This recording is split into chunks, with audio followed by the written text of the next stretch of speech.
Hey there, Lee, the Team Nation. Welcome back to another fun and interesting episode. And today I have for you Dan Van Tran, also known as DVT. Two cool names. Could go by DVT or Dan Van Tran and just, really have a memorable name. But I think you're going to like this one today. He is currently the Chief Technology Officer for Collectors Holdings, the worldwide leader in authentication and grading of collectibles. Last year, they graded 13.5 million collectibles, almost 8 times more than their next biggest competitor. Talking about dominating your industry. He's also held senior leadership roles across multiple companies to transform their technology platforms, allowing them to scale their valuations from millions to billions. His last organization, Flatiron Health, was acquired for $1.9 billion. And his current company, Collectors, went from the valuation of $850 million when he joined back in 2021 to $4.3 billion a year later. Holy smokes, that is a great growth trajectory. And outside of modernizing legacy tech for organizations, DVT spends the majority of his time mentoring and helping people to maximize their impact. And we'll dive into that today.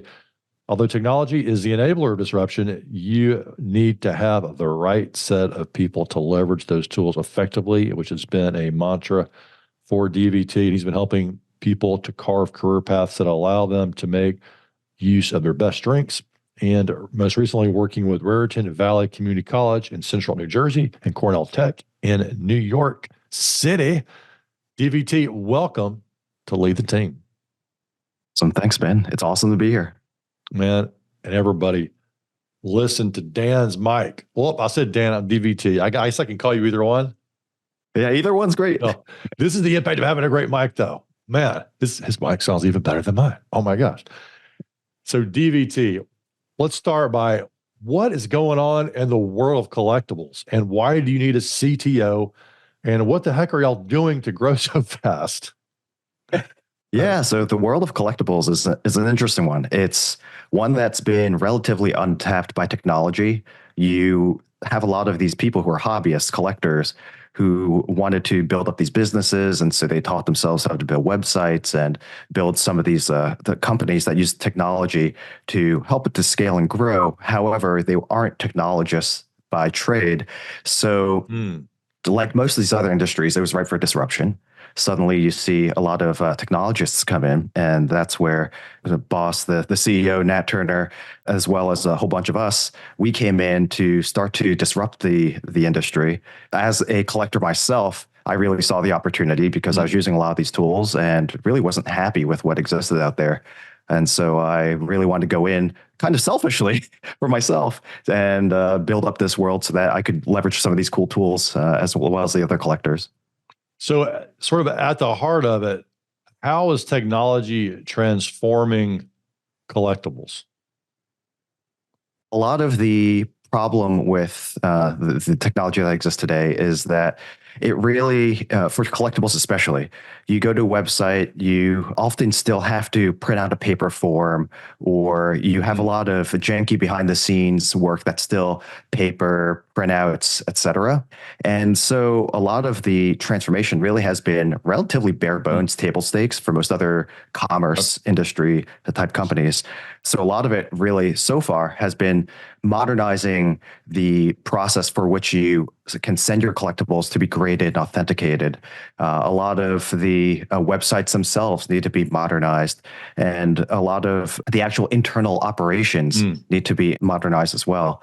A lot of that historically was just people looking at a collectible, grading it, writing on a Post-it or paper, putting it in a database, etc. So what we've been doing is behind the scenes applying a lot of modern technologies like machine learning and AI to automate as much as possible, but at the same time to create some of the consumer facing products that allow you to leverage those same tools so that, for example, you'll be able to just scan a card and automatically have it entered into the order form, or to give a machine learning based price estimate for a collectible.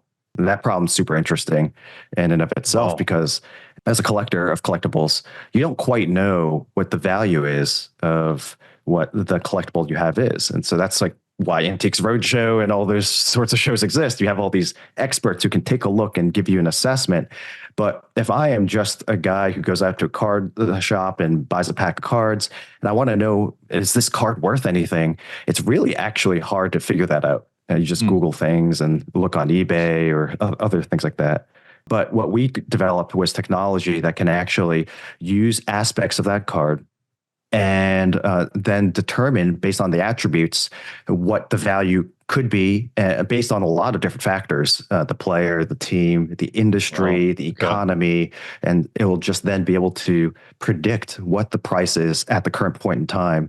And it will update itself regularly to make sure that that price is up to date. Oh, man. So you go to the store, you buy your baseball cards or your soccer cards, you bring them back. You can enter them or scan them into your technology, and they'll tell you how much you can sell them to your friends for. Yeah, exactly. And your friends would agree with that. You're almost like creating an economy or a market that's based on, I guess, trust of your technology. Like, oh yeah, that card is worth $100 or $10. Yeah. Wow. And at this point in time, that was a few years ago, we introduced that. Yeah, it's huge. Yeah, amazing. Well, that's cool. It's kind of like the NFT market is sort of baking it into the sort of like the digital good. There's a code behind it embedded, but in these like the real actual physical card, there isn't necessarily NFT in there. So you got to find a way to value it, and you're creating that. That is cool. So y'all, you go to DVT's website, you are like the Alex Morgan card collector. Why Alex Morgan? That's a great question. I get that question a lot. So I collected cards as a kid. One of my uncles actually gave me my first set of cards, and I didn't even know that these things existed. And I just became fascinated with the stats and the collectability of it, and just tried to continue to grow my collection. Put it down for a while and didn't really pick it back up in earnest until 2018 or so, 2017. And I was at Flatiron at the time. But I wanted to get back into basketball cards. So I started Googling basketball cards and just noticed how much the value of these cards had skyrocketed. So I was basically priced out of collecting the things I collected as a kid, like the Michael Jordans, et cetera. And so I was looking for another area that I could specialize in. A lot of collectors, they specialize in years or sets or players or teams. And so I was open to any of that. But as the more I was thinking about it, the more I was researching, the more I realized I wanted to collect a player whose values resonated with me. And as I was looking, I saw that Alex Morgan was one of these incredible players whose cards really weren't being collected very much. And so at that point in time, I could actually go out and purchase and acquire a lot of these very rare cards. There are cards known as one of ones where they just produce a single one with that looks very unique, and that's the only one that they released to the world. And so they had a lot of these one-on-ones that were actually reasonably priced, and I just went out and started acquiring them. And again, the reason being just because Alex Morgan at that point in time was already an all-star and doing quite well. But the bigger thing for me was that she also contributed a lot toward helping girls get into sports and helping those who are underprivileged to be able to participate in team sports. And so that would really resonated with me. And so since then, I've been collecting those cards. At this point, I've been swapping notes with a lot of people to see, do I have the biggest Alex Morgan collection in the world? Does anyone else have any cards I don't have? And I can't say with confidence because there's no way to really tell that I have the biggest collection, but I do feel like I have one of the top 2 or 3 collections in the world. Ooh. Well, when I go to your website and kind of hunting around there, it's like I've seen, like you had your picture taken with her, right? She signed the cards, which I'm sure all of that increases the value to a higher level, right? Like if you have a card that's in great condition, that's rare, and she signed. Yeah. I have not actually had a picture with her. It's one of those meet your hero sort of things. I'm not actually worried about her specifically, but I just feel like just keep it positive, Morgan. So these card values stay so high.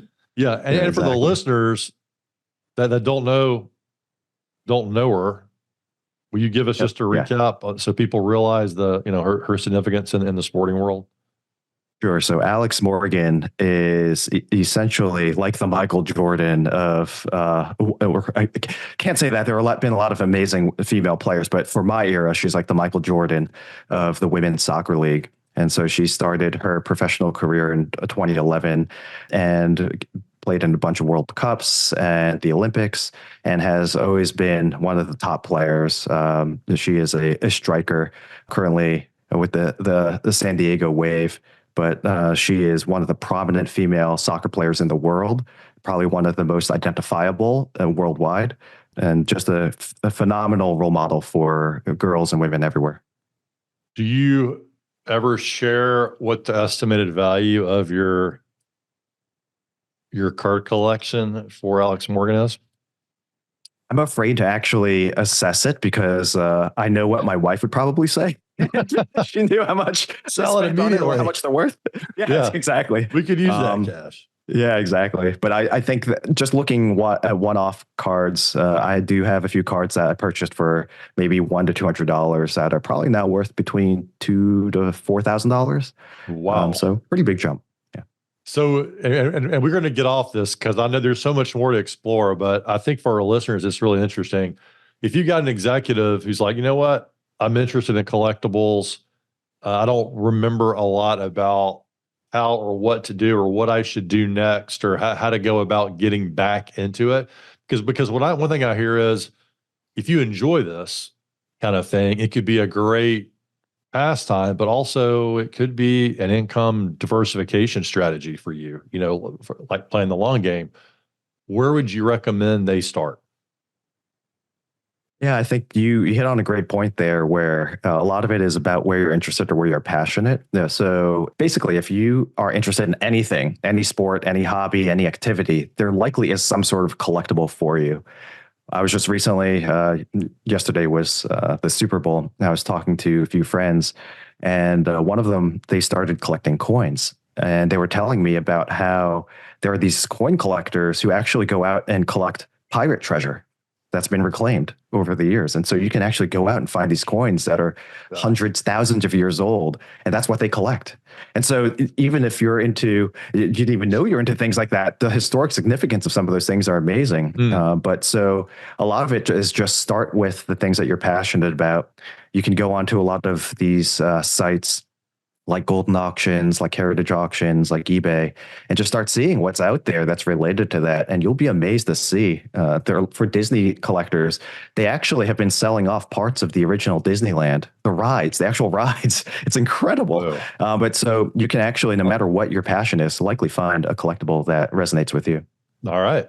There you go, everybody. Some great insights and fun advice from someone that knows a thing or two about this industry.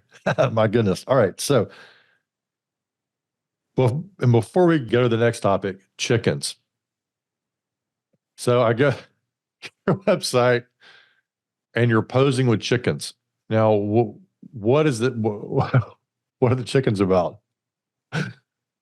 Well, it started out with my wife calling me one day, and she was at this store called Tractor Supply. It's essentially, if you're not familiar with it, like a Home Depot, but for more rural areas.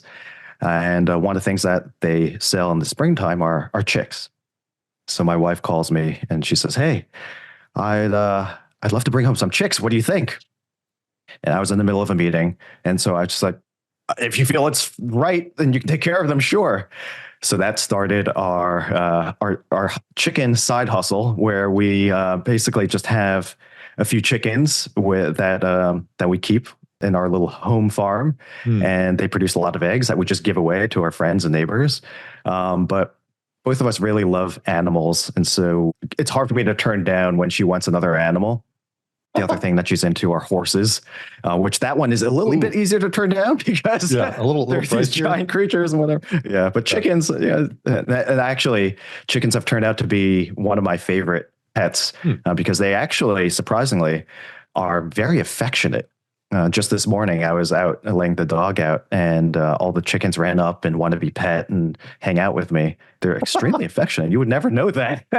Especially me. I grew up on Long Island. No one has chickens, horses, anything like that. It was just the most amazing thing to find out. Well, it sounds like in your household, you guys like to have a lot of fun. Yeah, we do. And We I do. did not know. I've already learned many things this morning, one of which chickens can be affectionate and could be a house pet, not a house pet, a farm pet or a yard pet that also produces eggs. All right, fantastic. All right, so digging more into your interesting background here, like many others, your success is thanks to a help of multiple people throughout your career. However, your life started out, as I understand it, a bit more challenging than many others. Can you tell us a little bit more about that? Definitely have a bit of a unique origin story. So my parents, they fled Vietnam during the war. My mom was one of 11. My dad was one of 5, but they were the only ones that were able to escape the country. So they were already dating at the time. Their parents bartered their belongings so that they could be smuggled out on these cargo ships. And it was an extreme ordeal. All they had to eat were scraps that were on the floors of these ships. These ships also knew that the communists were randomly inspecting ships in the middle of the night. So the ships would try to transfer people between ships in the darkness, and a lot of people end up falling to their deaths. But eventually they made it over to Hong Kong, where they were put in a refugee camp. And after some time, they were released and told to stay close.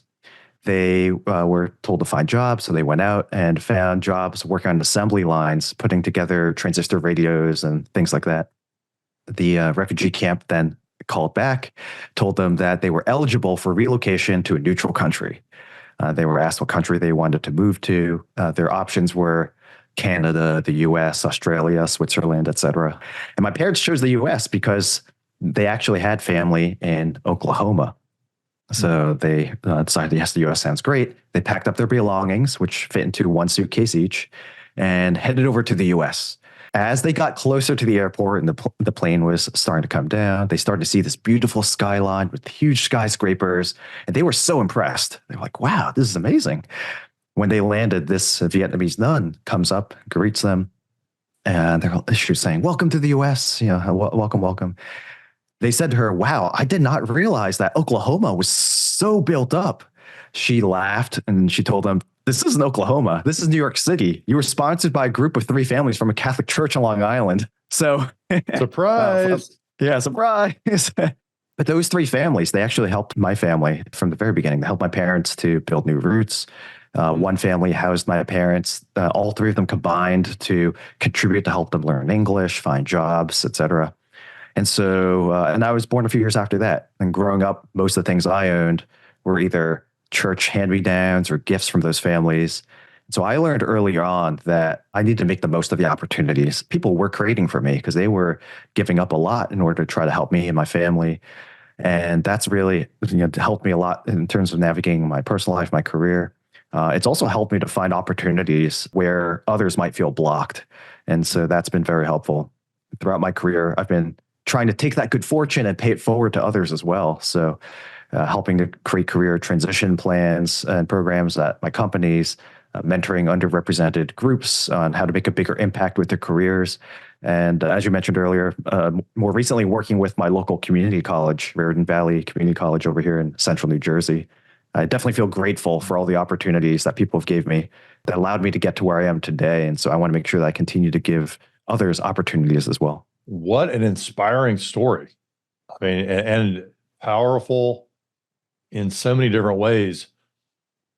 And I got a lot of questions here. So your parents come over and you're growing up on Long Island, and your parents are figuring it out as they go along. So it sounds like you've got some families that are helping, and those were instrumental.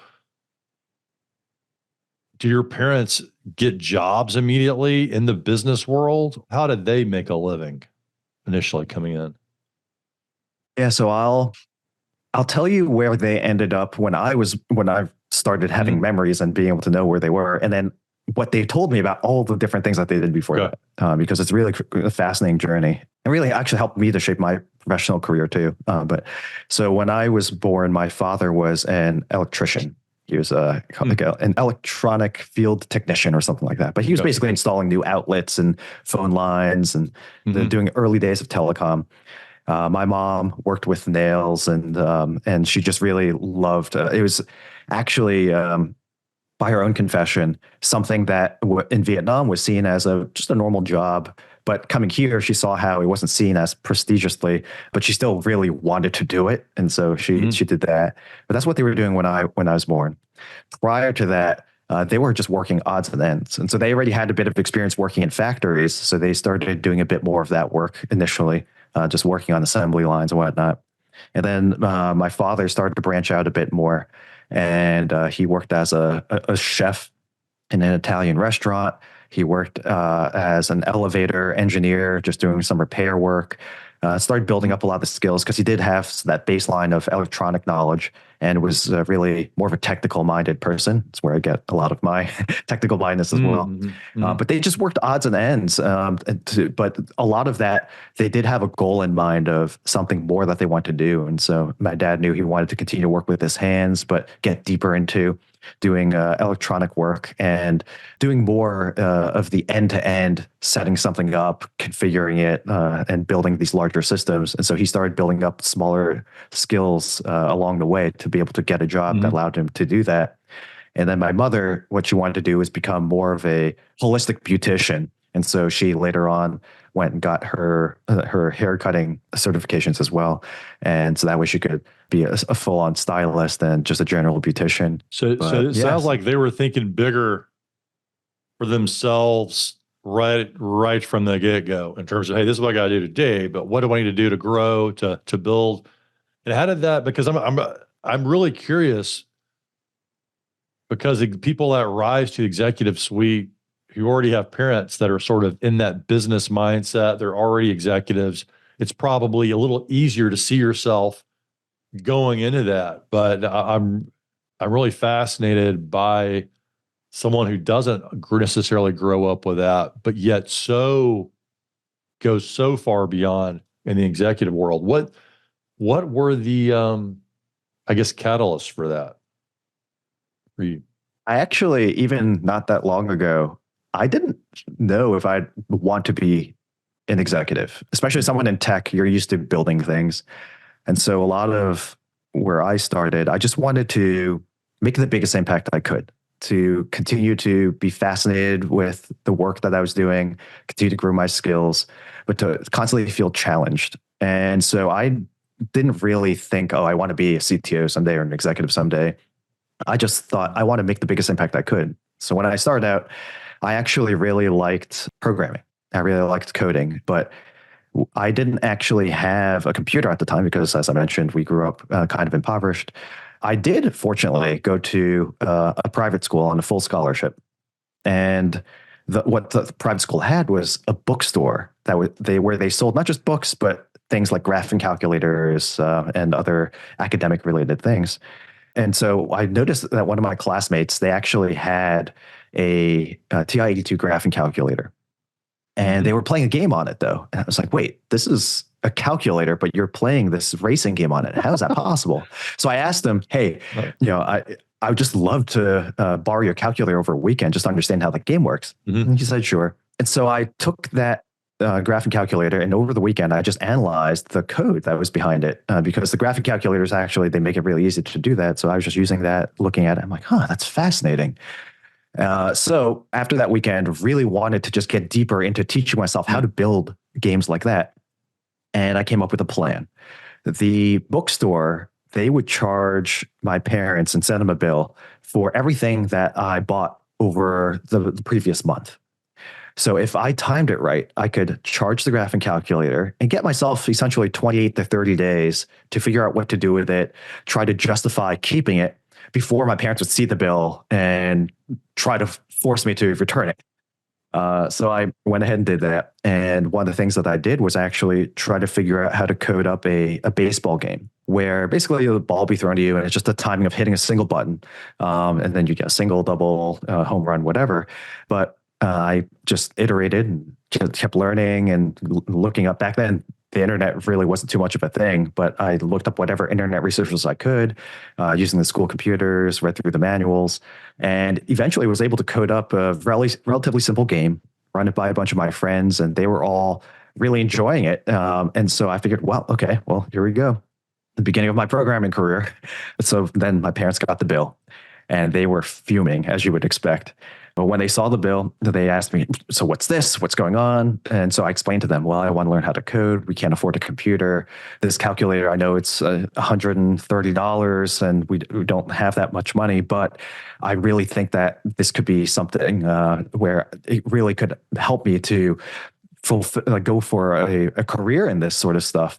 And here's what I built, and here's what people are saying. And I showed them the game. They took a look at it, just played through a little bit, looked at me, looked at the calculator, looked at me, said, don't do it again, but let me keep the calculator.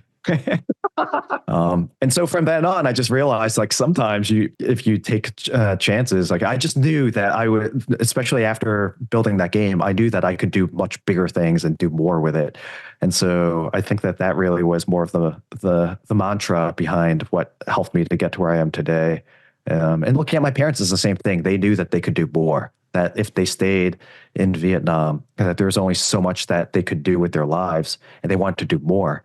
And so that, I think I was inspired in part by them, probably much to their dismay, but I really was inspired by them to try to make the most with the opportunities I was given. Oh, so many cool lessons in there.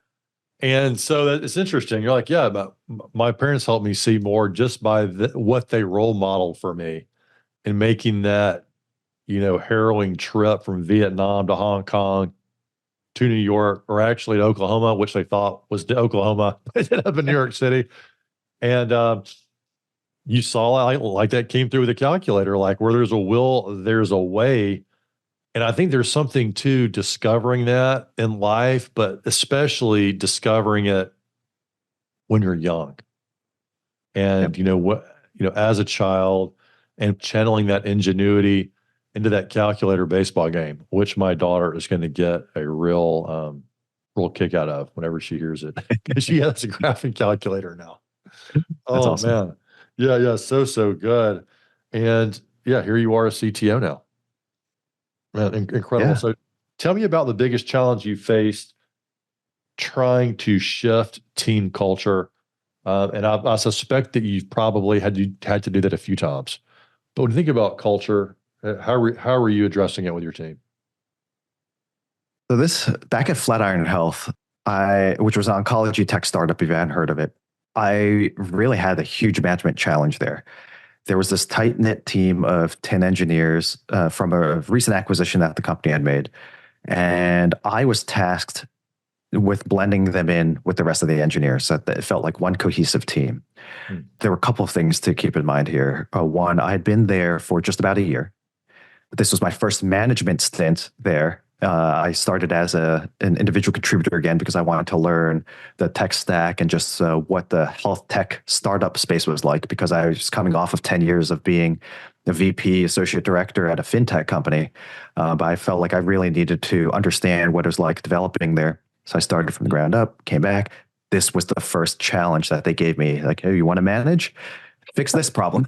Try this. 10 people have already failed. Now it's your turn. Yeah, exactly. Yeah, the 10 very challenging individuals. They were older. They were much more tenured engineers. They were very proud of what they built. I mean, they were acquired for a reason. They had actually built a very impressive piece of technology. They themselves were quite impressive, but they didn't want to be told what to do. They were like, hey, we were very proud of what we built here. It helped us to achieve this much success. Who are you to come in and tell us what to do? And so I really understood that mentality. I was able to gain their respect initially when I took over the team, but they didn't yet trust me. They liked how I really admired them and tried to help them to maximize their own impacts. But I was just this guy that really represented the new company. So I just, after a few weeks of one-on-ones, decided, you know what? I'm going to ask them all the same question. How have I let you down recently?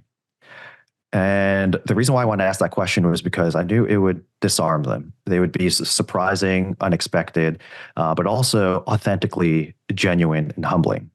because there likely was a way that I wasn't living up to their expectations or helping them as much as I can, as I could. Or maybe I wasn't letting them down, but there was something that I could be doing better. It was so jarring to them and so sincere that each one of them was shocked. Not a single one of them had anything on the top of their head that they could point out to me. But from that point on, they realized that I genuinely wanted to serve them the best I could, that I wasn't trying to just smash them down and merge them in with the rest of the organization, that I really wanted to find them pathways, individual customized pathways for them to make the most impact that they could in the organization. So from then on out, I was able to start aligning with them on the vision that I had for the team. One where they were spread out across all engineering teams and helping to guide them through the world of health tech, for them to be kind of like the Sherpas, helping the rest of the organization to build out these technologies and solutions. This did help them then to convince them to let younger engineers to join the team. And that really was the first step in starting to merge the cultures. So you had these fresh college grads who were very eager to learn, and these very experienced engineers who they could mentor the younger engineers and also learn new technologies from them. And then from there, sold them on the team scope, the area of ownership, the technical vision of how we're going to take the aging software and convert to modern distributed systems. And really, that part was the easy part. The hard part was just the first part, getting the people on board, aligned, and really understanding that I'm here for them. I'm here to serve them. But that definitely was the biggest cultural shift that I've made. I was fortunate enough to make a smaller one along the same lines when I started at Collectors with the organization here. And really, though, this experience was the one that helped me to gain the confidence to know that I could do something like what I did at Collectors. Geez, yeah. The question that turns a working relationship around in that situation became, how have I let you down? It really, sometimes people talk about servant leadership and we have the inverted pyramid or the inverted org structure and all this stuff, but sometimes it's hard to find a practical case of it. Like, okay, hey, we're servant leaders around here. I'm the leader, but I'm serving my team. But it can be hard to kickstart that initiative, especially when it's just not that common inside the organization. And so you had 10 one-on-ones, you asked them each this question, and they were at a loss for words each time. Like, this guy's actually thinking he's failing. Maybe it's because we're not telling me. Like, how did you know you were failing? Did you just have an instinct that they thought that? Or you were like a gut call, that was their perspective, or there was like a number thing that was trickling down, or what? Yeah, part of it was that the team really was operating as it was, but they were running into friction points with the other teams. And so they knew that, hey, we're being asked to do some things. We're not able to deliver on that. We're not really in the know because they were all remote. And the rest of the team at Flatiron, they were actually local. And so this one remote team felt so disconnected. And so they didn't really feel connected, and they didn't like that. And over my tenure as a manager, just that short period of time, not too much had changed. And so from that perspective, I knew, well, if I'm not able to really bridge this, then I'm definitely failing right now. If it continues at the rate that it's going, it's going to stay the same. We're not going to get anywhere. I'm not going to achieve the mission I was tasked to do. And so from there, I knew, and I needed their help in order to do it. It wasn't something I could just do alone. And you knew it wasn't going to be helpful to berate them and say, Right, yeah, exactly. y'all aren't doing your jobs, which might have been true, or you're not playing well with others, kind of speak. Yeah. And if you don't do change, we're going to fail. You said, how am I failing you? Yeah, it's really hard too, though, if you think of it from their perspective. Like you're this company that was doing really well, you're acquired, you are now suddenly asked to shift what you're doing. But what you were doing got you to that state that got you acquired, like it got you to the success. And so how do you actually justify any sort of change? Who's this person telling you to come in and change what you're doing, shift what you're doing? And so from that perspective, it also made me realize if they're not convinced that they need to change, then change isn't going to happen. I need to figure out from them, like, I'm trying to convince you that we need to make this change. You're not convinced. how am I not doing a good job there? What can I be doing better to help you to understand that? Or do I need to change? Like maybe I'm the one that needs to be convinced that they don't need to change and I need to push the other way. And so that's what I wanted to know from their perspective. And it was very different too over time. Like that was the question that started it. But over time, there were 10 different perspectives on how I could better support them or change the way that I was introducing them into the teams. And there were 10 different conclusions, 10 different endings to those stories, because everything was very personalized for each individual. But really, it took me opening up with that question for them to really show me and partner with me, on what I needed to do in order to make that happen. Yeah. Powerful story. Great example. Great way for leaders to be rethinking how they communicate with their team, how they create change, how they, just really how they lead in general. And instead of starting with a powerful question. All right. So we don't have much time left, unfortunately. And I got a lot more questions, but I want to circle back to the industry that you all are changing, like the collectibles world here, and replacing aging tech. Aging tech. Every leader probably listening has aging tech in their company because they've underinvested. They didn't think far enough away. They, a lot of it's kind of like the U.S. infrastructure where, hey, we invested hard in the 50s, and now it's like, wait a minute, we got to update everything at one time. How are you thinking about replacing and updating tech, especially in a world where things are rapidly changing at a even faster pace every year, it seems like? So people always think about technology, old technology, as tech debt. They call it tech debt. And that brings to mind an economic sort of model where it seems like, oh, you borrowed some money, you have to pay it back. That's debt. Tech debt is a little different. It's more like home ownership. So when you buy a home, let's say you even build a brand new home, it's a new build. The second you move in, it's already starting to age. If you do nothing with that home, it's going to slowly deteriorate. You have to keep it maintained, up to date, fresh coat of paint every now and then, place some gutters, things like that. And so technology is more like that. It doesn't matter how amazing the technology was when it's built, it's going to age. So this is something where you constantly have to make sure you put time aside to maintain it. And it's just like, again, home ownership. You always have to make sure, like, okay, we have to place the sink, do this plumbing. Potentially you might want to update some of the interior, but you have to constantly do some of these tasks all the time. And there's a difference between the maintenance tasks and then the updating and upgrading tasks. So when you renovate your kitchen and you're like creating this open floor plan, that's really the equivalent of we're doing that now, age. and I feel the pain. Yeah, it's horrible, because we're right? renovating, but we know we have to keep investing in the maintenance. Yep. Yeah, exactly. Like you're putting all this money down to change it, and like later on you might have to update again. But also the short term, right? The short term pain, where it's like you can't use that space. You have to potentially find somewhere else to live, depending on what you're renovating. We're doing that. We're moving it. We moved out.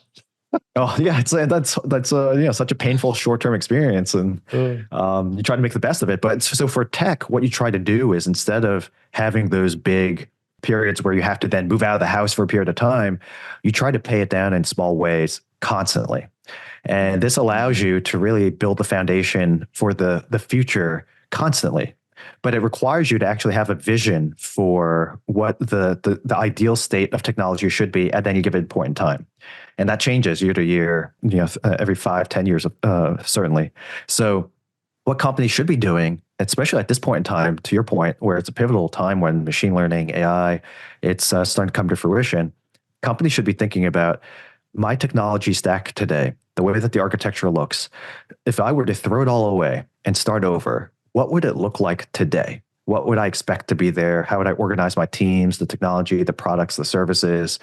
And then look at your existing technology stack and then say, okay, well, what's the delta between where we are today and where that future is? And then start making a roadmap to resolve some of those things, build some of those things, or at least identify it so that you can table it. And then later on, when you have more money, resources, time, you can invest in it. But to always have that picture is an important thing. The companies that stay up to date and relevant and are able to adopt new technologies as they come out, they're always thinking in that way. lots of wisdom in that. It reminds me of the old Stephen Covey quote, begin with the end in mind.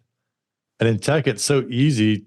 You'd have a great salesperson show up and they're like, hey, we got this AI tool, we got this ERP, you should do this. Yep. And you're looking at maybe one little sliver of the business, but you're not thinking about the impact of the whole or what the end in mind would be in an ideal state. And then I can see you're investing, you invest all this money in one piece of the business, and then that technology doesn't work well with anything else in the company. And you just created a nightmare. Yeah, you just basically created brand new tech that you attach this thing that doesn't really match in and doesn't attach. It's like getting a brand new sink, but realizing the plumbing doesn't fit at all, and so you have to find all these adapters, and you have to just hanging on the floor or something. And so you really have to think about are we in a place where we can even adopt some of these AI ML solutions that they're pitching at us? And the answer for a lot of companies is no. Like, we require to actually do more groundwork before we can actually adopt it. And so, to your point, yeah, be careful about what those people are trying to sell you, because even though their solution may be great, it may not be and likely won't be the right solution for you. Yeah. And what it makes me think too, in the technology world, to the degree you can vet how flexible their integrations are with other things. And that may require a technical deep dive to know what they're telling you is actually reality. But man, yeah, we're in the kitchen. Look, we're looking doing kitchen stuff, and we're like, hey, the cabinetry. Well, the hood size on the oven is different than what we thought, and this is what the cabinetry was. And so, yeah, you had like your sink example. It's all got to come together. But having a leader like yourself or the leader inside your company begin with the end in mind, thinking about the bigger picture, gives you that North Star. Like, hey, this is where we want to go. At the end of the day, well, DVT, Dan, this has been really cool. What's your parting thought for our listeners today? I think it's to really have a keen idea of the vision, not just for technology, but just in general for where you want to be, where your company wants to be. And that way you can always bridge from where you are today to the final vision outcome. And that's always going to change. But if you don't really have that vision in mind, you may be going in the wrong direction and not even know it. It may seem like something's the right step, but it's the right step toward the wrong goal. And so you really need to have a concrete vision of where you want to be. It doesn't need to be specific. It just needs to be concrete enough to know that you're moving in the right direction. But it's important for everyone to take a step back. It's too easy to get stuck into day to day. Take a step back. Think about the future, what success would look like, because competitors are coming in, or the startups, that's what they're starting with. They're going to come in and look at you and say, well, if we were to build things with the technology we have today and everything else, this is what we're building. That's how companies get disrupted. The ones that don't get disrupted are doing this to themselves. They're constantly thinking about, where would our competitors be? Where would startups be? Where should we be? And let's get there as quickly as possible. Well, long live leadership vision, collectibles, chickens, and Alex Morgan. Thanks, Dan. Here.